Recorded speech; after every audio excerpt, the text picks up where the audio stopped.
Elə gətirdi ki, mən gəldim, rektor oldum, müəllim oldum və bu müəllimlik də elə oldu ki, mən heç yerə müraciət etməmişdim. Bir gün məni rəhbərim çağırdı ki, necə baxırsan, mən istərəm ki, sən universitetdə müəllim kimi davam edəsən. O vaxt mən prezident administrasiyasında işlədim və beləliklə mən artıq başladım müəllim kimi fəaliyyət göstərməyə. Ona görə bu elə bir məsələdir ki, ruhdan düşməmək və davam etmək və yanlış qərarları verməmək.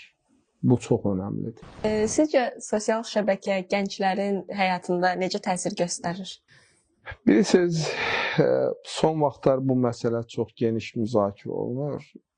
Əslində, sosial şəbəkə bugün bizim üçün çox geniş imkanlar yaradır. Burada məsələ belədir. Ya biz sosial şəbəkəni lehimizə işlədəcəyik, ya da əleyhimizə işlədəcəyik. Bu insandan insana və cəmiyyətdən cəmiyyətə dəyişən bir məsələdir. Bizim cəmiyyətdə əksər hallarda əleyhimizə işləyir.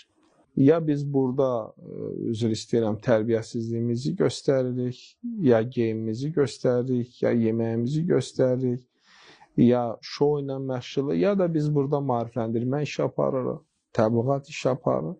Məsələn, siz girsəniz TikTok'un Çin segmentinə, baxarsınız ki, orada daha çox tərbiyəvidir. Əxlaqi məsələlər var, tərbiyəvi məsələlər var. İşə götürənlə işçilər arasında münasibət, bəlkə sizin də qarşınıza çıxıb, onlar tez-tez roliklər çəkirlər. Məsələn, müdür gəlir, təmizlikçi ilə necə söhbət edir, davranır, işə qəbulda necə davranırlar və s. Amma təəssüf ki, biz onu öz dediyimiz formada fərqli bir yönə çıxarmışıq. İndi bəzən bizdə deyirlər, sosial medianı bağlayaq. Bu çıxış yolu deyil. Sadəcə sosial media cəmiyyətdəki o məsələləri üzə çıxarır.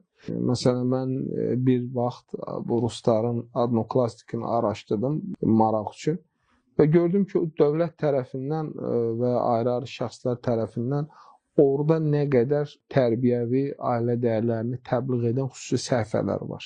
Mən illər öncə TikTokda səhifə yaradanda bütün Azərbaycan mediası mənə çıxdılar ki, ay müəllim, sizin orada nə işiniz var? Ora belə tərbiyəsiz yerdir, əxlaqsız yerdir. Mən o vaxt dedim ki, baxın, mən gördüm ki, gənclər TikTokdadırlar. Mən də getdim TikToka.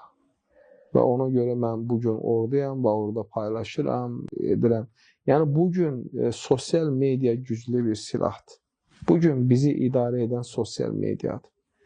Nə qədər yox desək də, bugün biz idarə olunuruq. Təsəvvür edin ki,